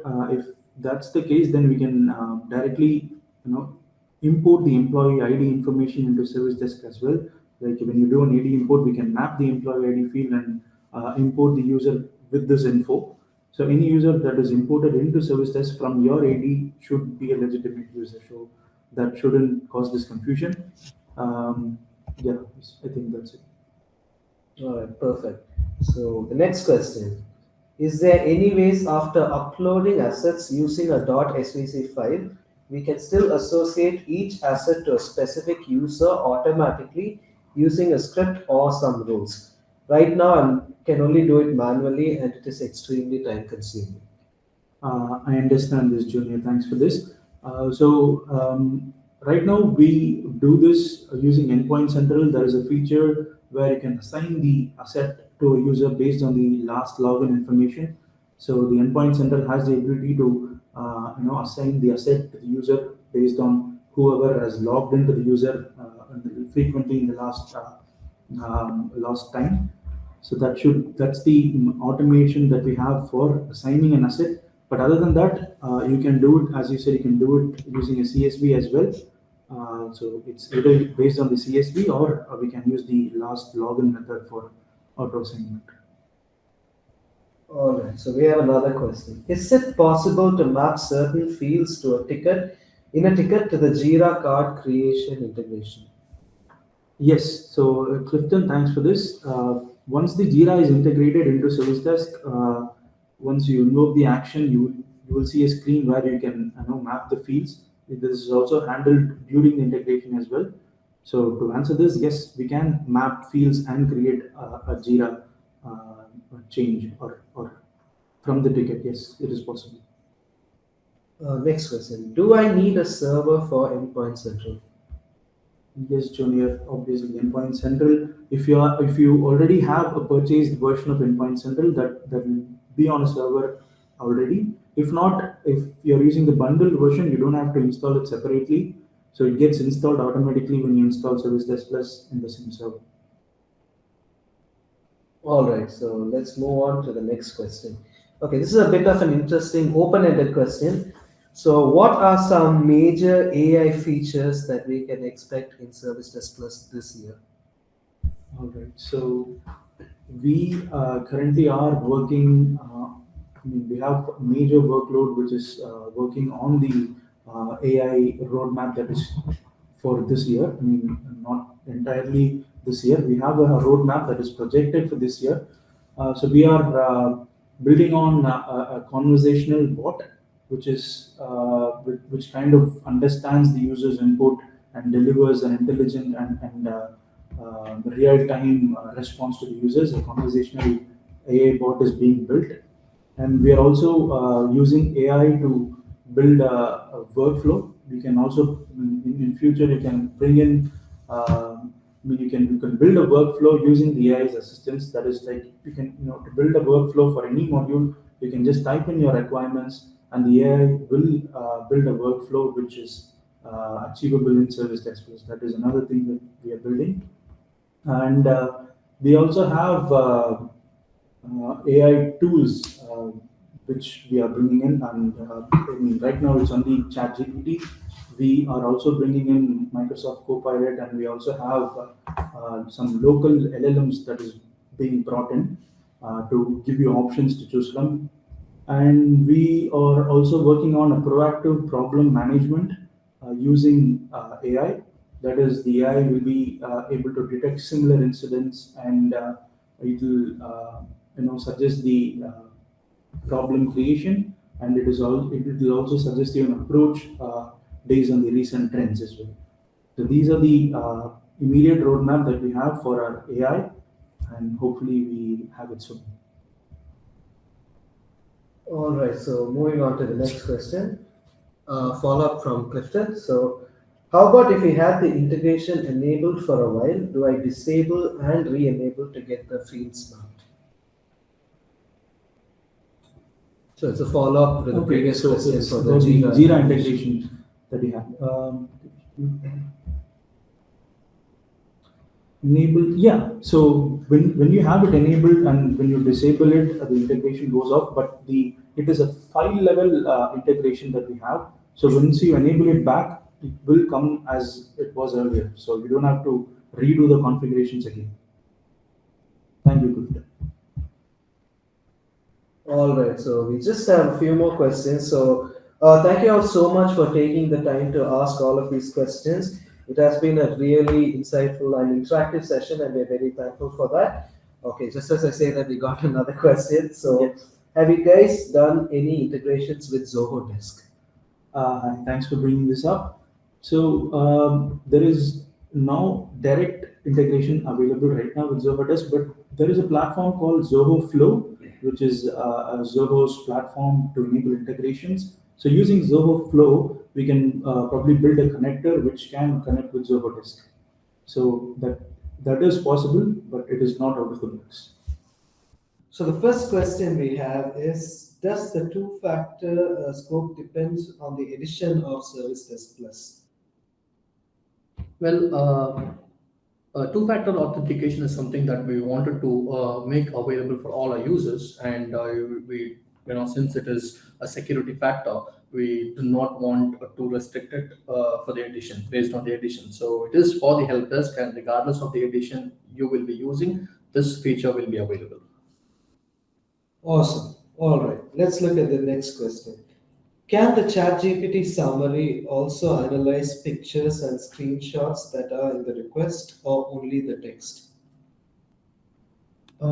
Thanks for bringing that up. I was also having a discussion internally about this because this is something that come up in the recent times. Right now, we have deployed this as part of phase one, which is going to process the text, only the text currently, and very soon we are also planning to bring in the pictures and screenshots. So right now, it is limited to text reading.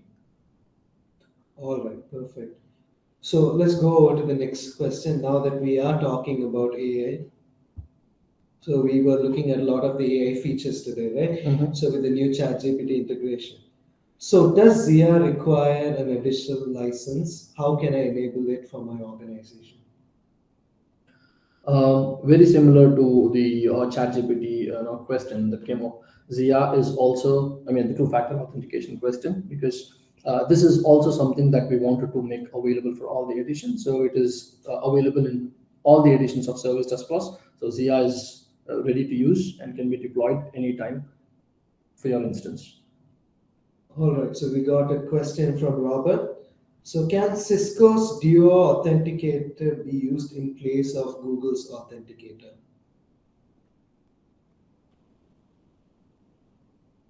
Yes, Cisco Duo Authenticator can also be configured. As part of two-factor authentication, right now it is email and Google, but Cisco Duo Authenticator is in the testing phase, and maybe we can share some more details if you can email that to support. But it is in the testing phase right now. It sounds good. So, okay, for those of you who are just joining us, we are currently in the AMA session and we have Answer who will be answering all your questions. So, please do drop your questions in the questions tab, which is on the left hand side of your screen. Okay, so let's go over the next question. When using Service Desk Plus, if an email is sent to a user from the application, can the technician assigned to the ticket respond to the emails through Outlook and continue the conversation? Certainly, yes. With the recent addition of the Outlook integration, add-on integration that we've got, you will be able to make Service Desk Plus interact with Outlook, your Outlook, by integrating your Outlook with Service Desk. It is going to let you converse, let you do some perform actions right being in your Outlook page. So it is going to be a button-based action that can be invoked right from the Outlook page, and it is going to do the necessary actions from the technicians without having him to log into the applications. Okay, that sounds good. So saves a lot of time because I can perform actions right from within my Outlook, right? That's right. Yeah. Okay, next question. Can Service Desk Plus on-premise and cloud instances be linked? The users basically who come up for integration, it is we do it based on the REST API with Service Desk Plus on-prem and on cloud. The integration is still possible with the API since it is the same platform and the API support is the same from both the platforms. Yes, it can be done. However, it has to be involving the support and the developers, because we will have to write a script, and then we'll have to make use of the APIs available. To make it short, the answer is yes, it's possible. Awesome. Okay, next question. We have a requirement to create a service request with more than 5 levels of approval.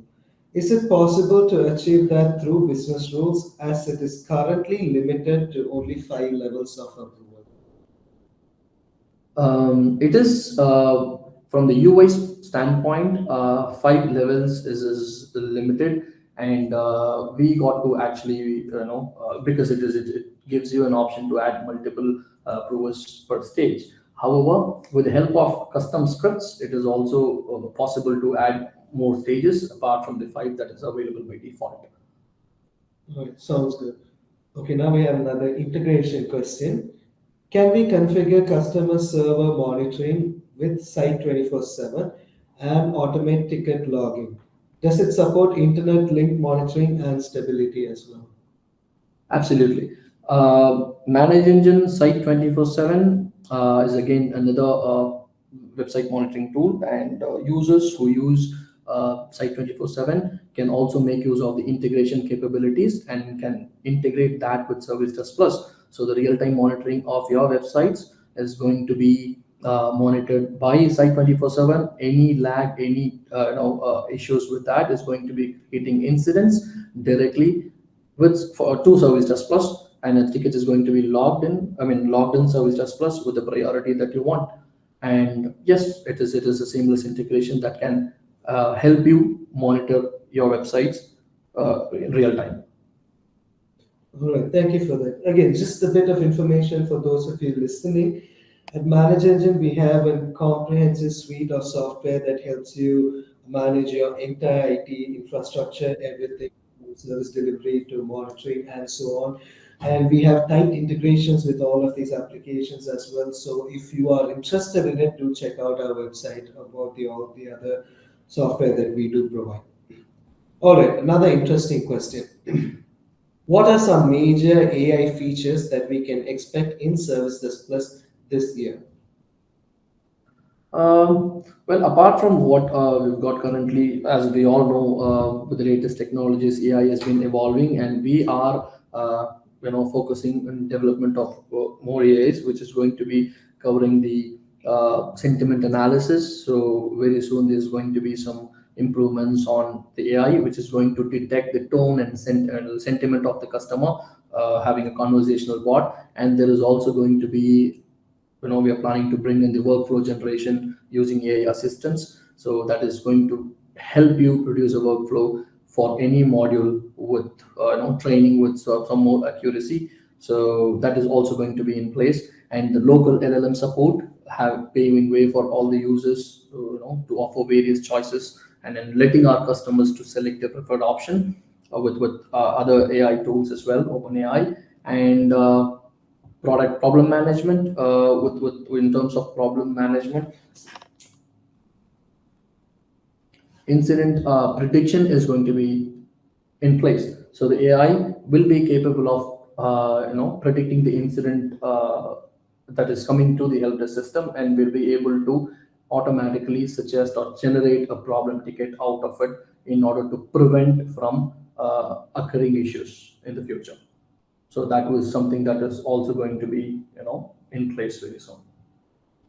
All right. So previously we had posted on a community forum, Pit Stop community.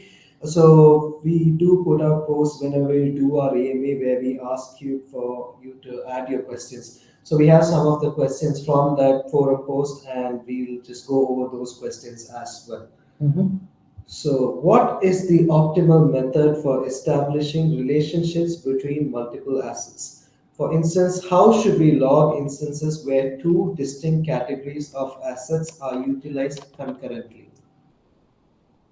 Um, as far as relationships between assets or the CIs are concerned, Manage Engine, Service Desk Plus has a dedicated module called the Configuration Management Database, CMDB, that lets you create and manage relationships seamlessly within all your CIs, the configuration items that covers not only assets but the groups or the departments or the software that's been identified in the product. So any two distinct configuration items can also be related. So an asset that's hosting a particular Windows version used by a different department, managed by a different administrator, can all be connected and can be visualized in the user interface. Not only this, with Manage Engine Op Manager, users who would be using Manage Engine Op Manager, the latest addition is like it is going to be monitoring all your, since Op Manager is going to be managing all your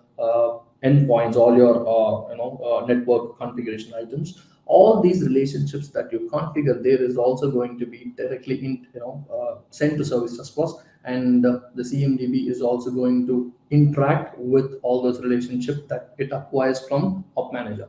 So that's an additional benefit for the Op Manager users, I would say. Okay. Speaking about assets, we have another question related to this. But so the problem they have is that is there any ways after uploading assets using a CSV file, we can still associate each asset to a specific user automatically? So right now, what they're doing is they're manually assigning the assets to the users. So they want to know if there's a way they can automate the process when exporting or importing it through a CSV file. Right, yes.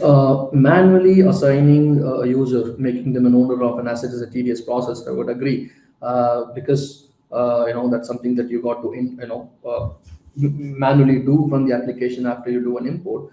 However, to effectively manage this, the endpoint central integration for the assets that we've got is going to let the users automatically assign to the assets based on their last login information. So if the user is logging into the asset, that information is recorded and then it is going to send to ServiceDesk Plus, and ServiceDesk Plus has a capability of making that user the owner of that particular asset. Alright, sounds good. Okay, so now we have a couple more questions again which are related. So where can I find the steps to revert to a previous version of Service Desk Plus? The steps are in the website, in the help guide, and when it is failed, if at all, if you have to roll back to the previous version, it is going to be giving you a hyperlink right there, which can help you with set of instructions. Also, you can email support team anytime, who will be able to help you with the rollback steps and assistance if required. Of course, so again, if you have any questions or you need any further assistance on what you are hearing about today and what you saw today, please feel free to email us at our support email address. We'll add that in the chat, and that way we can make sure that we are resolving your issues. So now, moving on to the next question, how can I verify on the most recent version of Service Desk Plus? Pretty simple question, but also equally important. Agree. Yes, because ServiceDesk Plus, has different patches, and it is important to have the application up to date. And sometimes, customers find it difficult to get to know the version. It is also recommended to keep yourselves updated about the latest releases. So it is always this place where you can navigate inside the application. So there's a help icon that you can see at the top right corner. Clicking onto it is going to have a list of options, and about, the option that says about is going to let you know the details of your current Service Desk Plus version as well as the latest Service Desk Plus version available at that point of time.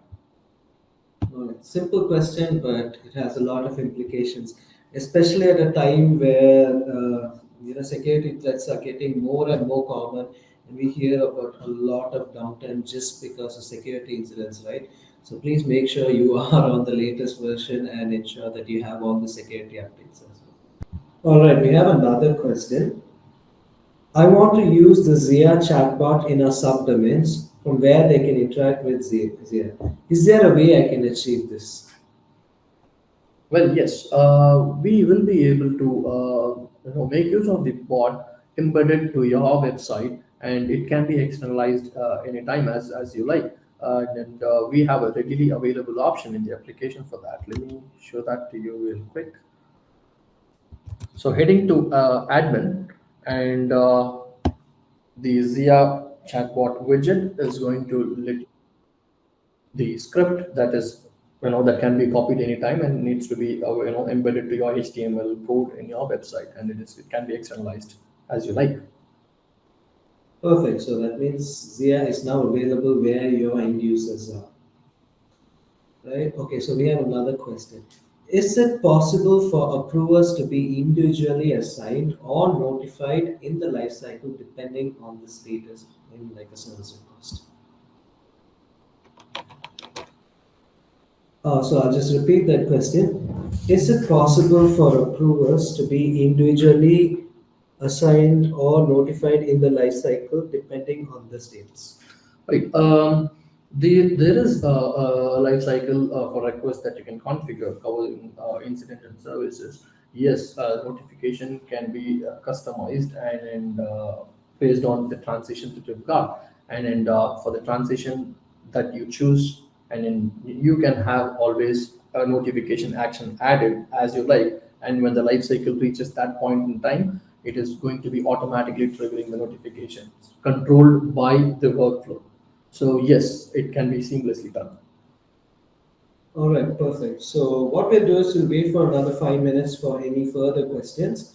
And then if there aren't any further questions, we can go ahead with the rest of the session. And all right, so right now we'll just go ahead and mute ourselves and we'll wait for a couple of minutes for more questions. All Sure. right, thank you all so much.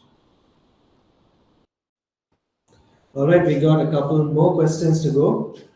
So is there a better tool to integrate with SDP for on-call management system? With ServiceDesk Plus, you will be able to connect your soft phones that will be able to integrate and trigger phone calls, and then when you talk, and then when you will be able to end the call, it is going to be automatically creating a ticket into the tool. Right now, by default, we support Avaya and Asterisk, and also we have made it possible for the users coming up with different set of tools to be integrating that with the tool, the Service Desk Plus, because there is a provision of entering all those details with the help of APIs and the call tool configurations that can be added to Service Desk Plus, and live call interactions can also be recorded, and this also covers the missed call alerts. So if at all, if someone is calling a support and they're not able to reach the technician team, leaving a voicemail, it is going to be processed here, creating a ticket. All right, we have one more question from Robert. Can you show us the screen connect feature to an asset? Right. Thank you for bringing that up, Robert. Screen connect feature, I assume you're talking about the remote connection that you can initiate from Service Desk Plus interface. Certainly, yes, it is possible through the endpoint central integration that we've got. The remote control feature can be initiated right from the ticket. That has an asset details, and there's going to be an icon which can be initiated. However, we brought this change as part of Service Desk Plus 11.3, if I'm not wrong, and post which the customers who are using Service Desk Plus, 11 Service Desk Plus before 11.3 release got that feature by default. But for the new users who have installed, who are new to Service Desk Plus after 11.3 got released, there is a remote access plus add-on that you can avail, offered by our managed endpoint central team, which is going to let your assets remotely connecting to, let your technicians remotely connected to your assets. So that is something that is possible from the UI, the asset list view. All right, thank you so much. Looks like we don't have too many questions now. Yeah.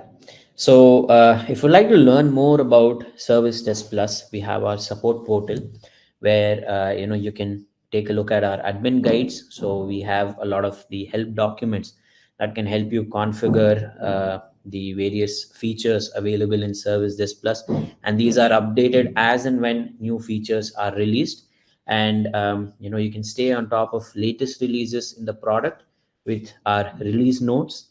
And we also have a huge library of product videos on our manage engine YouTube channel.